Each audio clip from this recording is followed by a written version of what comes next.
এখন বাজে রাত 2:30। দাঁড়িয়ে রয়েছি তার কারণ আমরা একটু বেশি আগে চলে এসেছি।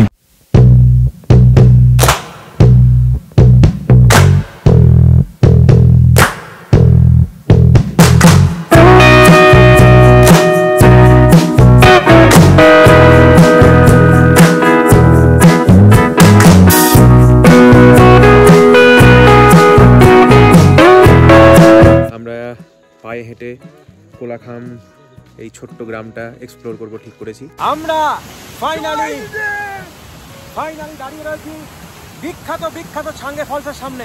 Welcome back to travel with Nilanjan. আশা করি সবাই ভালো আছেন। ঘড়ির কাঁটায় এখন 10:26 আর আমি বেরিয়ে পড়েছি আমাদের একটা নতুন জায়গায় বেরোবো বলে। বেশি রাত করছি না, বেশি আর্লিও আমরা বেরোচ্ছি না, তার কারণ আমরা যেখানে যাব সেখানে আমি সঠিক সময় পৌঁছতে চাই। আমরা বলছি কারণ আজকে শুধু আমি নই, আমার সঙ্গে রয়েছে আমার আরো 3 জন পার্টনার। তাদের সঙ্গে ধীরে ধীরে যাত্রা পথে আপনাদের সঙ্গে আলাপ করাবো, তো দেখতে থাকুন। তাহলে বেরিয়ে পড়লাম একটা নতুন জার্নির উদ্দেশ্যে।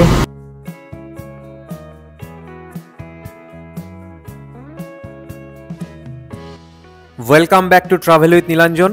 আশা করি সবাই দারুণ আছেন। প্রতিবারের মতন এবারেও আপনাদের নিয়ে যাব সম্পূর্ণ একটা নতুন জার্নিতে। কোথায় নিয়ে যাচ্ছি সেটা ভিডিওতে ক্রমশ প্রকাশ্য, তবে আজকের পর্ব যে ভীষণ ইন্টারেস্টিং হতে চলেছে সেটা কিন্তু গ্যারেন্টি। দেখুন, এসে পড়েছি ডালখোলা।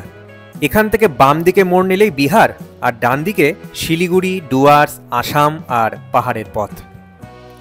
রাতে ড্রাইভের একটা সুবিধে হলো রাস্তায় ট্রাফিক একদম কম। একটা নির্দিষ্ট কমফোর্টেবল গতি বজায় রেখে অনেকক্ষণ ধরে এগোনো যায়, ফলে ধকলও হয় অনেক কম। আমরা অবশ্য 3 জন ড্রাইভ জানতাম। এখন বাজে রাত 2:30। দাঁড়িয়ে রয়েছি চোপড়া বলে একটা শহর, তার পাশের একটা ধাবাতে, রোড সাইড ধাবায় দাঁড়িয়ে রয়েছি। তার কারণ আমরা একটু বেশি আগে চলে এসেছি। ধাবার এক গাছের তলায় আমরা রাত কাটাচ্ছি।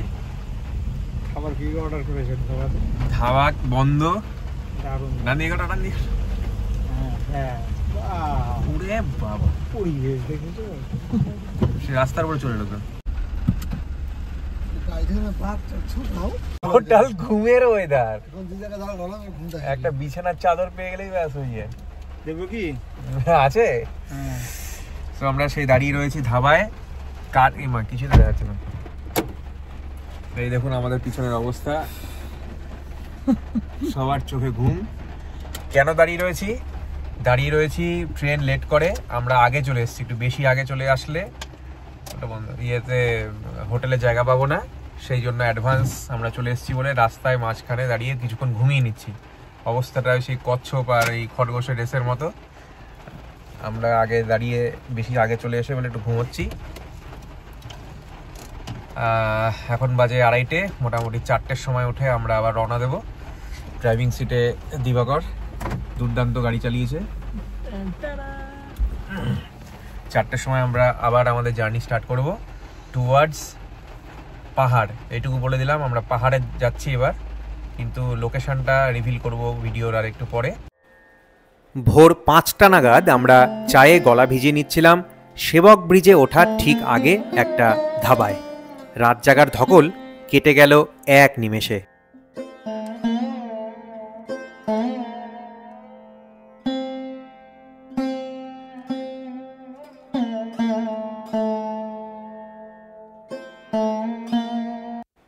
এরপর খানিক তিস্তা নদীর সাথে লুকোচুরি খেলতে খেলতে করোনেশন ব্রিজে উঠে পড়লাম।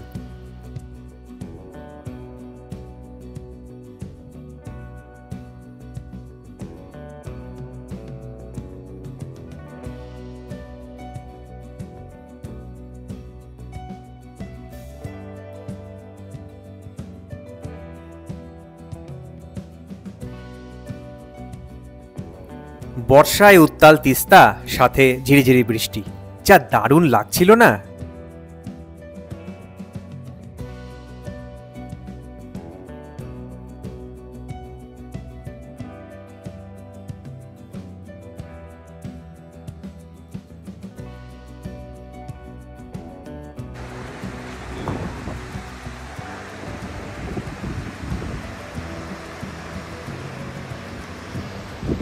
Good morning everyone. আমরা এখন দাঁড়িয়ে রয়েছি সেবক ব্রিজের উপরে, করোনেশন ব্রিজ যার আরেকটা নাম, সেই সেবক ব্রিজের উপরে দাঁড়িয়ে রয়েছি।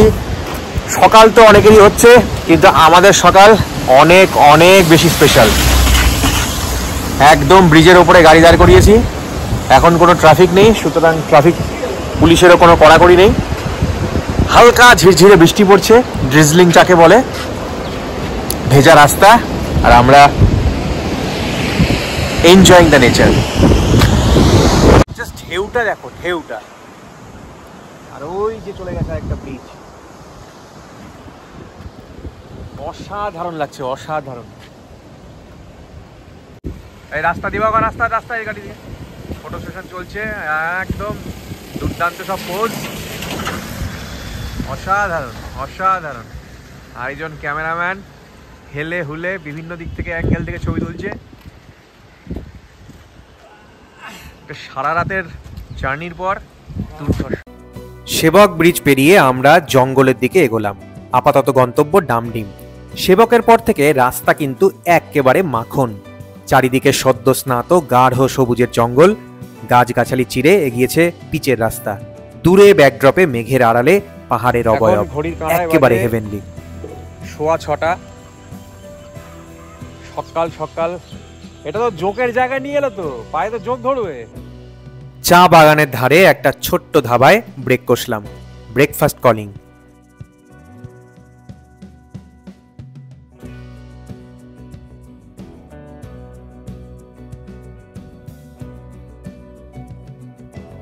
আরও বেশ কিছু কিলোমিটার এগোনোর পর রাস্তা বাঁক নিচ্ছে বাম দিকে। এটাই ডামডিম। এখান থেকে লাভা প্রায় 52 কিলোমিটার দূরে। আর আমাদের আজকের গন্তব্য কালিম্পং শহরের একটা অফবিট পাহাড়ি গ্রাম কোলাখাম। কোলাখাম যেতে হলে কিন্তু লাভা ছুঁয়েই যেতে হবে। লাভা থেকে নেওড়া ভ্যালি জঙ্গলের ভিতর দিয়ে রাস্তা গিয়েছে নিস্তব্ধ পাহাড়ি গ্রাম কোলাখামের দিকে। ডামডিম থেকে লাভার রাস্তা অপূর্ব। প্রথমে বেশ কয়েকটা সিনিক চা বাগানের বিউটি আপনাকে মুগ্ধ করবে, তারপর রইয়ে সইয়ে আস্তে ধীরে শুরু হবে পাহাড়ের চড়াই। প্র্যাকটিক্যালি গরুবাথান থেকে শুরু হচ্ছে পাহাড়ের চড়া। পথে পড়ল অ্যাম্বিয়ক টি গার্ডেনের ভিউ পয়েন্ট। কিছু ফটোশ্যুট করে আবার জার্নি শুরু করলাম লাভার দিকে। আর একটু পরেই পথে পড়বে আর একটা জনপ্রিয় ডেস্টিনেশন পাঁপড় খেতি। এই তো এসে দাঁড়িয়ে রয়েছি পাঁপড় খেতিতে। আসুন ভালো করে ঘুরিয়ে দেখাই এই ফেমাস পিকনিক স্পটটি। একদিনের আউটিংয়ে এই পাঁপড় খেতি হতে পারে একটা আদর্শ জায়গা।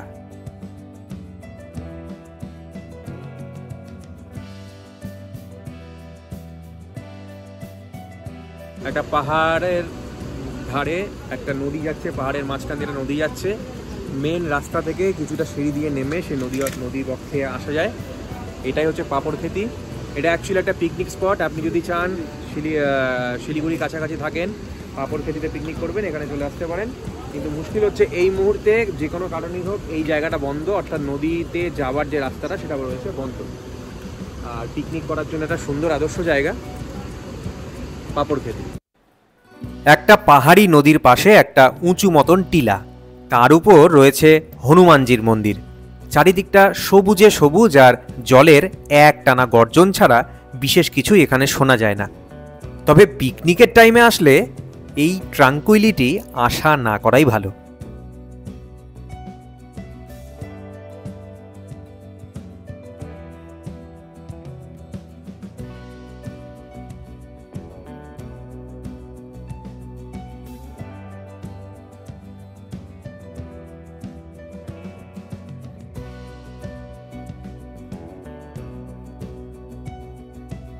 এখন দাঁড়িয়ে রয়েছি পাঁপড় খেতির সামনে যে মার্কেট, সেই মার্কেটের সামনে। আপনি চাইলে এখানে গাড়ি দাঁড় করিয়ে কিছু খাবার বা টিফিন খেয়ে নিতে পারেন। দেখুন আমার পিছনে রয়েছে কিছু দোকান। এখানে রয়েছে একটা ছোট্ট পার্কিং স্পট, এখানে আপনি গাড়ি রেখে এই পাঁপড় খেতি যে মেন স্পট সেখানে যেতে পারেন।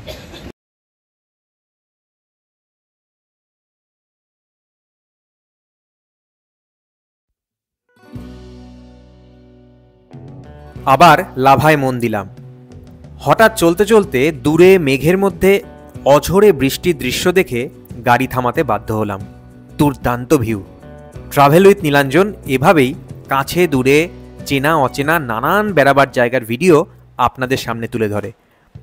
সঙ্গে থাকে নানান প্রয়োজনীয় সব টিপস, আর তাও আবার আমাদের প্রাণের ভাষা, মনের ভাষা বাংলায়।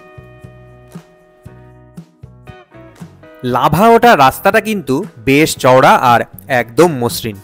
ছোট বড় যে গাড়ি সঙ্গে থাক না কেন কোনো অসুবিধে নেই।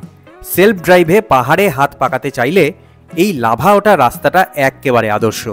তবে রয়েছে কয়েকটা শার্প হেয়ারপিন বেন্ড। সতর্ক হয়ে গাড়ি চালালে অসুবিধা হওয়ার কথা নয়।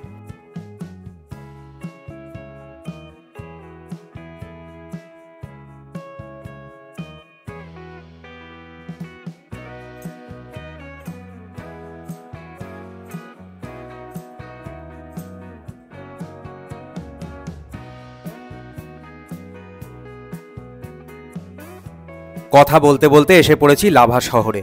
লাভা শহরটা একেবারে নিরিবিলি। বেশিরভাগ সময়ই মেঘের আস্তরণে ঢাকা থাকে আর বেদম বৃষ্টি হয় প্রায় সব সময়। ট্রাভেল উইথ নীলাঞ্জনের তরফ থেকে লাভা কিন্তু হাইলি রেকমেন্ডেড। এছাড়া বিশাল লাভা মনাস্ট্রি তো আছেই, তবে সে মনাস্ট্রির গল্প থাকবে পরের এক কোনো এপিসোডে। চলুন এবার লাভা থেকে কোলাখামের পথে এগোনো যাক। লাভা মনাস্ট্রি পাওয়ার 300 মিটার আগেই একটা রাস্তা কেটে গেছে ডান দিকে। ঢোকার মুখেই চেকপোস্ট। গাড়ি প্রতি 200 টাকার টিকিট কেটে ঢুকে পড়লাম কোলাখামের রাস্তায়। লাভা থেকে কোলাখামের দূরত্ব মাত্র 8 কিলোমিটার। পুরোটাই ন্যাওড়া ভ্যালি জঙ্গলের মধ্যে দিয়ে রাস্তা। তবে একে রাস্তা না বলে অফরোড বলা ভালো। অনেকেই কোলাখামের রাস্তার কন্ডিশন জানতে চান, কেমন গাড়ি নিয়ে আসলে সুবিধে হবে সেটাও জানতে চান। শুধুমাত্র লাভা থেকে কোলাখামে যাওয়ার রাস্তা নিয়েই একটা ডেডিকেটেড ভিডিও বানাবো ঠিক করেছি। খুব শিগগিরই সেটা আপলোড করে দেব আমার এই চ্যানেলে। পুজোর আগে কোলাখাম ঘুরে আসতে আর কোনো সমস্যা হবে না। লাভা থেকে কোলাখামের রাস্তার মজা হলো ন্যাওড়া ভ্যালির ভিতর দিয়ে ড্রাইভ। আর কে না জানে ন্যাওড়া ভ্যালির রেড পান্ডা জগৎ বিখ্যাত, যদিও বেচারিরা লুকিয়ে থাকতেই পছন্দ করে। তবে কপাল চওড়া হলে দেখা মিলতে পারে ভালুকেরও। আর সম্প্রতি লাভার কাছে ন্যাওড়া ভ্যালিতে রয়্যাল বেঙ্গল টাইগারের আনাগোনা পুরো বিষয়টাতে আলাদা থ্রিল যোগ করেছে। এই 8 কিলোমিটার রাস্তায় হয়তো 100 মিটারও পিচে ঢাকা রাস্তা নেই। বেশিরভাগটাই এবড়ো খেবড়ো পাথুরে পথ, পাশে খাড়া খাদ, তাই ভীষণ ফোকাস রেখে গাড়ি চালাতে হয়। রাস্তা কিছু জায়গায় এতই চাপা যে পাশাপাশি দুটো গাড়ি যাতায়াত করতে অসুবিধে হয়। সেক্ষেত্রে আগু পিছু করে ম্যানেজ করতে হচ্ছিল। চলার পথে এক জায়গা থেকে লাভা শহরের একটা দারুণ ভিউ পাওয়া গেল। অবশেষে প্রায় 45 মিনিটে 8 কিলোমিটার ড্রাইভ করে এসে পৌঁছলাম কোলাখাম। আহা, এত মেহনত সার্থক। পাহাড়ের কোলে ছবির মতন ছোট্ট একটা গ্রাম, হাতে গোনা ঘরবাড়ি আর পিন ড্রপ সাইলেন্স। সকাল 11টার মধ্যেই আমরা একটা পছন্দসই হোমস্টে জোগাড় করে নিলাম। গরম গরম ধোঁয়া ওঠা চা দিয়ে আমাদের ওয়েলকাম জানালো কোলাখাম। ঘড়িতে বাজে দুপুর 11:15। আমরা এসে পৌঁছেছি কোলাখামে।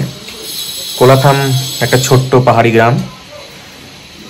ছোট্ট মানে একেবারেই ছোট, হাতের তালুর মতন। এখানে মাত্র কয়েকটা বাড়ি। সেই বাড়িওয়ালারা এখন সবাই হোটেল মালিক। সবাই এখন ছোট ছোট হোমস্টে বানিয়েছে। সেরকমই একটা হোমস্টেতে উঠেছি আমরা। সামনে গাড়ি পার্কিংয়ের ছোট্ট জায়গায় গাড়ি রেখে আমরা এখন রুমের সামনে বসে ঠান্ডা ঠান্ডায় গরম গরম চা খাচ্ছি। আর সেই সাথে যে দৃশ্য উপভোগ করছি সেটা আপনাদের সঙ্গে শেয়ার করছি। দেখুন, পাশাপাশি দুটো ঘর আর একটা চওড়া ব্যালকনি। গদি আঁটা সোফায় বসে কাঞ্চনজঙ্ঘা দর্শন হবে, এই ছিল প্ল্যান।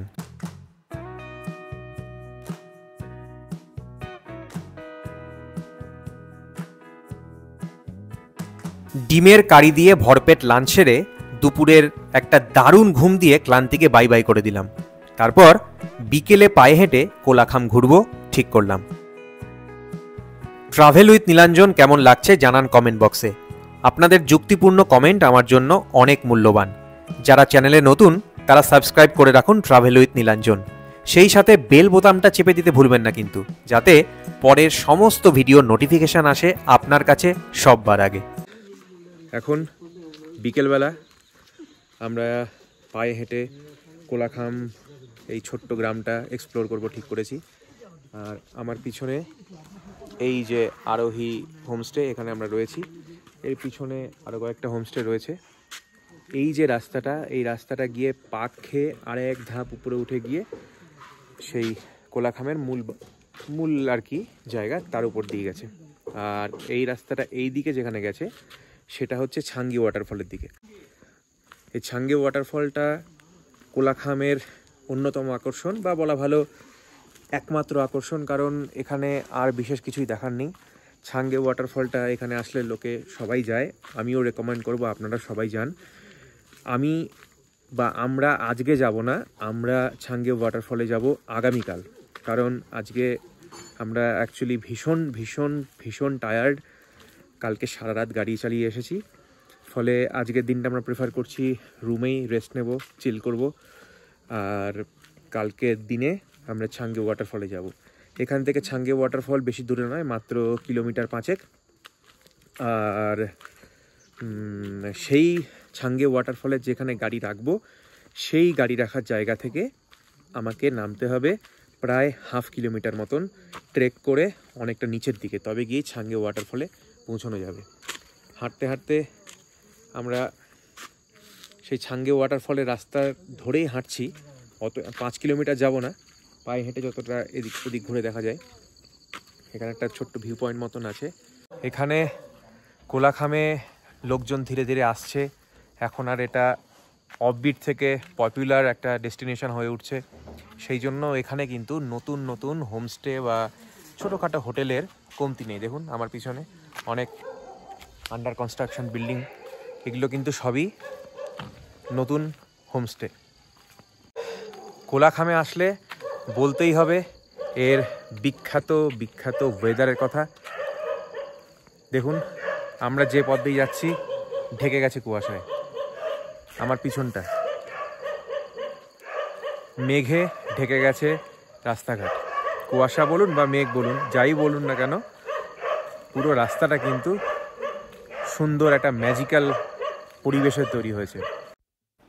জীবনে অনেক হিল স্টেশন ঘুরেছি, তবে এত শান্ত আর নিস্তব্ধ পাহাড়ি গ্রাম খুব কমই দেখেছি। কোলাখামে এসে দেখলাম এখানকার বেশিরভাগ বাসিন্দাই নিজেদের ঘরের সাথে কয়েকটা ঘর নতুন বানিয়ে হোমস্টে রেডি করেছে। এটাই এখানকার অন্যতম প্রধান জীবিকা। আসুন সেরকমই বেশ কয়েকটা হোমস্টের নাম্বার আপনাদের সাথে শেয়ার করি। তো কিলোমিটার 5 এগিয়ে গেলে ছাঙ্গে ফলস, তবে অদ্ভুতভাবে জায়গাটা এতটাই শান্ত, এতটাই নিস্তব্ধ যে এতটা দূর থেকেও আমরা ওই দিক থেকে একটা ভীষণ জোরে জল পড়ার আওয়াজ পাচ্ছি। হোপফুলি ওটাই ছাঙ্গে ফলস, মিলিয়ে দেখব আগামীকাল। অফ সিজনে কোলাখাম আসলে প্রি বুকিংয়ের দরকার না থাকলেও পুজো কিংবা গরমের ছুটির সময় এখানে আসলে কিন্তু অবশ্যই অ্যাডভান্স রুম বুক করে আসুন। ছাঙ্গে ফলসের গল্প কিন্তু থাকছে পরের এপিসোডে, সে এক দারুণ অভিজ্ঞতা। আমার বিশ্বাস আপনারাও দারুণ এনজয় করবেন।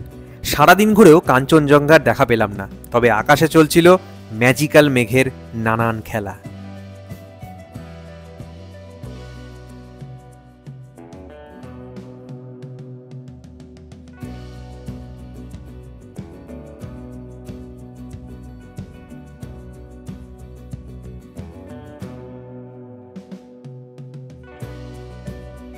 চারিদিক থেকে শুধু মেঘের আস্তরণে চারিদিকটা ঢাকা।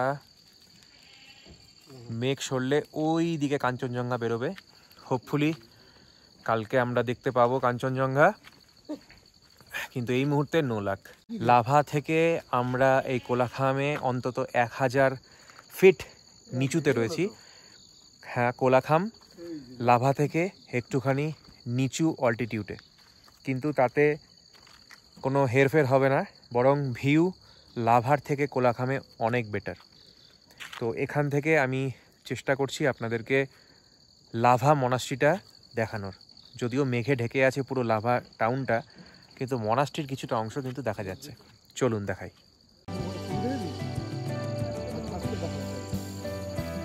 ওই যে দেখা যাচ্ছে লাভা মনাস্ট্রি। নাম না জানা নানান পাহাড়ি ফুল, লম্বা সবুজ ফার্নের পাতা, প্রকৃতিকে জড়িয়েই বাঁচে এই কোলাখামের মানুষ।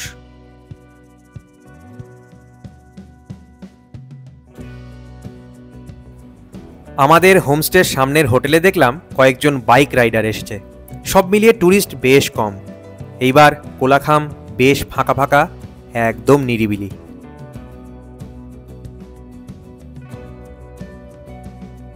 অনেক কথা হলো, চলুন এবার কোলাখামের সুন্দর বিউটি এনজয় করা যাক। সাথে হেডফোন থাকলে কিন্তু এক্সপিরিয়েন্সটা আরও ভালো হবে।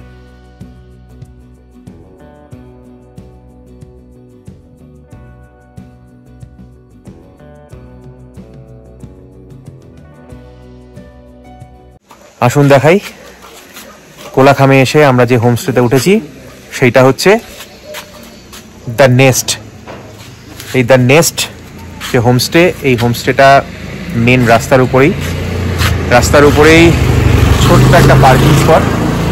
এই যাচ্ছে রাস্তা আর ছোট্ট একটা পার্কিং স্পট, এখানে আপনি আপনার ভেহিক্যাল পার্ক করতে পারেন। আর এই হচ্ছে হোমস্টেটা।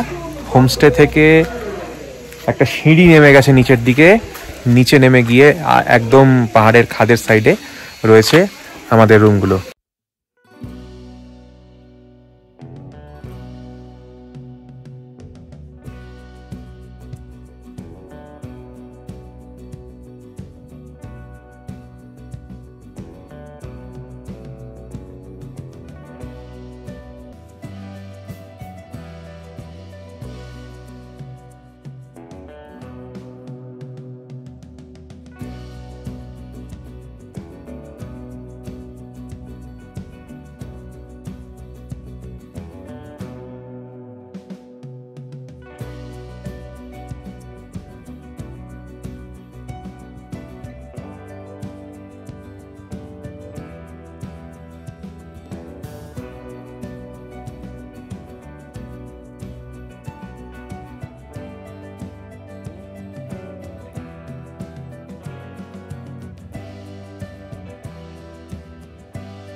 হাঁটতে হাঁটতে আমরা চলে এসেছি কোলাখাম গ্রামের একদম শেষ প্রান্তে।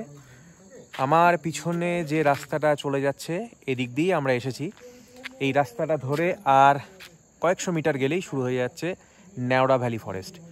তো আমাদের হোমস্টের লোকজনরা যেটা বলল যে এই পথ ধরে সন্ধ্যের পর আর না এগোনোই ভালো, কারণ নেওড়া ভ্যালি ফরেস্টে বিশেষত যেটা রয়েছে সেটা হচ্ছে ভালুক বা ভল্লুক যেটাকে বলে, সেটার দেখা মাঝে মাঝেই পাওয়া যায়। আর সবচেয়ে এক্সাইটিং জিনিস হচ্ছে যে আমরা পেপারে নিউজে অনেকটাই দেখেছি যে এই নেওড়া ভ্যালি ফরেস্টে কিন্তু রয়্যাল বেঙ্গল টাইগারও বেরিয়েছে। সো ব্যাপারটা ভীষণ এক্সাইটিং। রয়্যাল বেঙ্গল টাইগারের সাথেই রয়েছি বলতে গেলে। দেখা পাবো এমনটা এক্সপেকটেশন নেই, কারণ এটা একটু বেশি বাড়াবাড়ি হয়ে যাবে, কিন্তু রয়েছে, ওরা কিন্তু রয়েছে। এই যে রাস্তা চলে যাচ্ছে নেওড়া ভ্যালি ফরেস্টের মাঝখান দিয়ে সোজা লাভার দিকে। আমরা যখন কালকে বাড়ির দিকে ফিরবো তখনও আমাদের এই রোডটা ধরেই ফিরতে হবে। কিন্তু এই রোডটা আমি আমার ভিডিওতে দেখাবো, ডেডিকেটেড একটা ভিডিও করেছি শুধুমাত্র এই রাস্তাটা দেখানোর জন্য। এইখানে পিচ ঢালা রয়েছে মাত্র 100 মিটার বা তারও কম। এরপর থেকে শুরু হচ্ছে বোল্ডারের রাস্তা। লিটারেলি এখানে পাথর জাস্ট ফেলে রাখা আছে, পিচের কোনো চাদর নেই। এখানে প্রায় 8 কিলোমিটার রাস্তা আপ টু লাভা।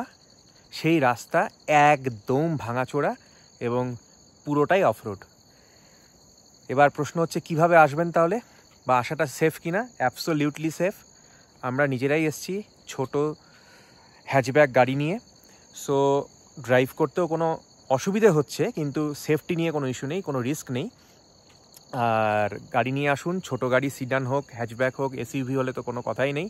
তবে রাস্তা কিন্তু চাপা, কয়েকটা জায়গায় রাস্তা এতটাই চাপা যে আপনাকে গাড়ি ক্রসিংয়ের মতন পরিস্থিতি তৈরি হলে, বা মানে আপনার সামনে থেকে কোনো গাড়ি যদি আসতে চায় তাহলে কিন্তু আপনাকে আগু পিছু করে তাকে জায়গা দিতে হবে।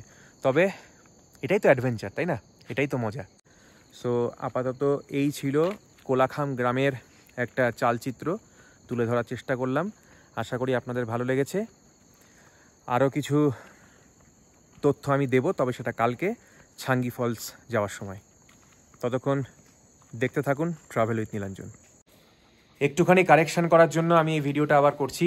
আমরা যে হোমস্টেতে রয়েছি সেটার নাম আসলে দ্য নেস্ট নয়, এটার নাম দ্য ক্লাউড হোম, মেঘের বাড়ি বা মেঘবাড়ি। কিন্তু এই কনফিউশনটা হচ্ছে কারণ এই হোমস্টেগুলো এতটাই পাশাপাশি আর এনাদের ওনাররা এতটাই বন্ধুবান্ধব গোছের যে আমরা ঢুকছি এক গলি দিয়ে আর আমরা এসে আলটিমেটলি লঞ্চ করছি আরেকটা বাড়িতে। সো যাই হোক, নামে কি এসে যায়, শেক্সপিয়ার বলেই গেছেন। রয়েছি ক্লাউড হোমে। হোমস্টেতে ফিরে আমাদের বিকেলে স্ন্যাক্স সারলাম ভেজ পকোড়া আর ধোঁয়া ওঠা চা দিয়ে। বিকেলে ব্যালকনিতে বসে পাহাড়ে সূর্যাস্ত দেখার অভিজ্ঞতা বলে বোঝানো মুশকিল। সে চেষ্টা করছিও না। তার চেয়ে এই পুজোতে ঘুরে আসুন কোলাখাম। থ্যাংক ইউটা না হয় ফিরে এসেই দেবেন। সন্ধেবেলায় রেডি হলো বারবিকিউ। রেট 1200 টাকায় 1 কিলো চিকেন, সাথে সস আর আরেক রাউন্ড চা। বারান্দায় আবছা অন্ধকারে তখন মেঘের আনাগোনা, জাস্ট জমে ক্ষীর। ডিনারে চিকেন কষা তখনও অপেক্ষায়। অফ সিজনে আমাদের হোমস্টেতে থাকা খাওয়ার প্যাকেজে খরচ পড়েছে মাথা পিছু 850 টাকা। বলাই বাহুল্য সিজনে সেটা 1,500 থেকে 2,000 গিয়ে ঠেকবে। আমরা যে হোমস্টেতে ছিলাম তার নাম্বার আর ডিটেলস ডেসক্রিপশন বক্সে দেওয়া রইল। তাহলে আর কি, বুক করুন আর বেরিয়ে পড়ুন। তাহলে আজ এতটুকুই। দেখা হচ্ছে পরের এপিসোডে ছাঙ্গে ফলস নিয়ে। ততক্ষণ সুস্থ থাকুন, ব্যস্ত থাকুন আর বেড়াতে থাকুন।